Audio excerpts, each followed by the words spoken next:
Let me tell you how my road to the cross began. On the first day of the Passover, my disciples asked me where we would eat the meal together. So I sent 2 of them ahead. I told them, when you enter the city, you'll see a man carrying a jar of water. Follow him. Ask the owner of the house for the guest room prepared for me. And just as I said, they found everything ready. That night, as we sat to eat, my heart grew heavy. I looked around the table and said, one of you will betray me. They were shocked, each one asking, Lord, is it me? But the one who would betray me was sitting right there. Still, I took the bread, broke it, and said, take it. This is my body. Then I shared the cup. This is my blood of the covenant, poured out for many. After the meal, I told Peter he would deny me before the rooster crowed twice. He refused to believe it. We walked to Gethsemane, and sorrow filled my soul. I asked Peter, James, and John to keep watch while I prayed. 3 times I found them sleeping, and then I told them, the hour has come. My betrayer is near. Judas arrived with armed men. He had told them the one I kiss is the man. He came close, said Rabbi, and kissed me. Even a young man ran away, leaving his garment behind. That was the beginning of the night that led to my cross. After they arrested me, they took me to the high priest. The whole council gathered, searching desperately for evidence to condemn me. Many stood up and spoke lies, but none of their stories agreed. One even claimed I said I would destroy the temple made with hands and rebuild it in 3 days, but even that testimony did not match the others. The high priest finally stood and asked me, are you the Christ, the Son of the Blessed One? I looked at him and said, yes, I am. And you will see the Son of Man sitting at the right hand of the Mighty One and coming on the clouds of heaven. At my words, he tore his clothes. Why do we need more witnesses? He shouted. You have heard the blasphemy, and they all condemned me. Then the beatings began. Some spat on me. Others covered my face and struck me, saying, prophesy. The guards took turns hitting me as they led me away. While this was happening, Peter followed at a distance. A servant girl recognized him. You were with Jesus. He denied it. Another person said the same. He denied again. A 3rd time they confronted him, and he swore he didn't know me. And then the rooster crowed twice. Peter remembered my words, and he broke down weeping. Meanwhile, they took me to stand before Pilate. In the early morning, they took me to Pilate. He looked at me and asked, are you the king of the Jews? And I answered, yes, it is as you say. The chief priests kept throwing accusations at me, lie after lie. Pilate turned to me again. Won't you answer? Don't you hear what they're saying? But I remained silent, and my silence amazed him. He knew I was handed over out of envy. During the Passover, he usually released one prisoner chosen by the crowd. Standing beside me was Barabbas, a violent man. Pilate tried to persuade them, but the priests stirred the crowd, shouting for Barabbas instead of me.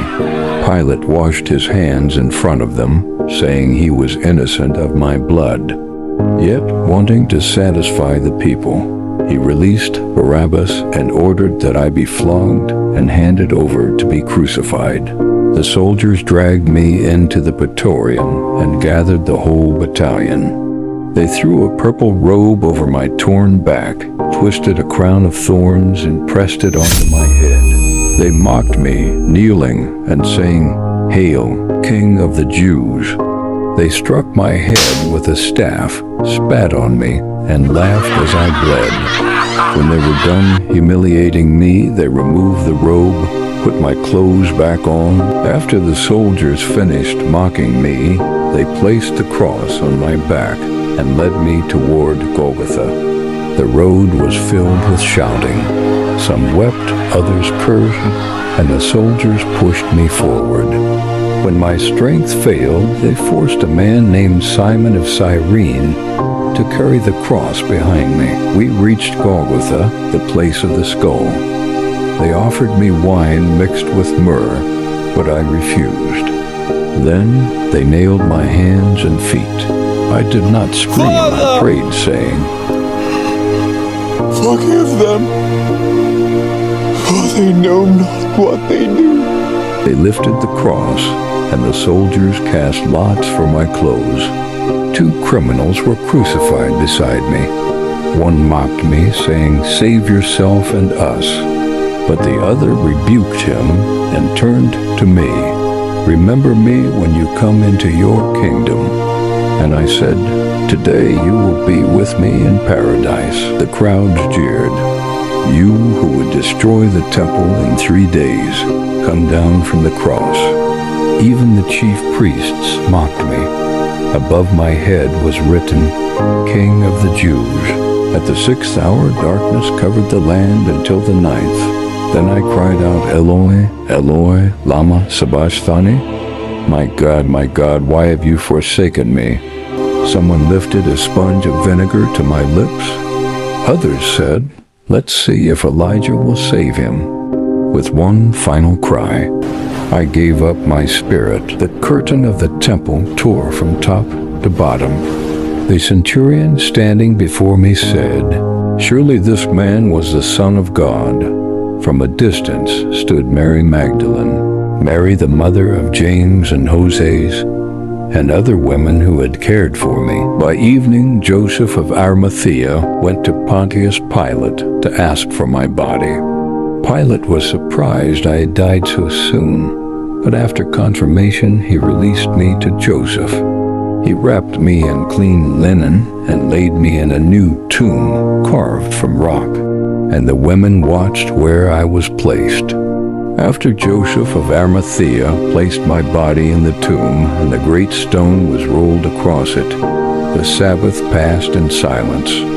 At dawn on the first day of the week, Mary Magdalene, Mary the mother of James, and Salome came with spices to anoint me. They wondered who would roll the stone away, but when they arrived, it was already moved.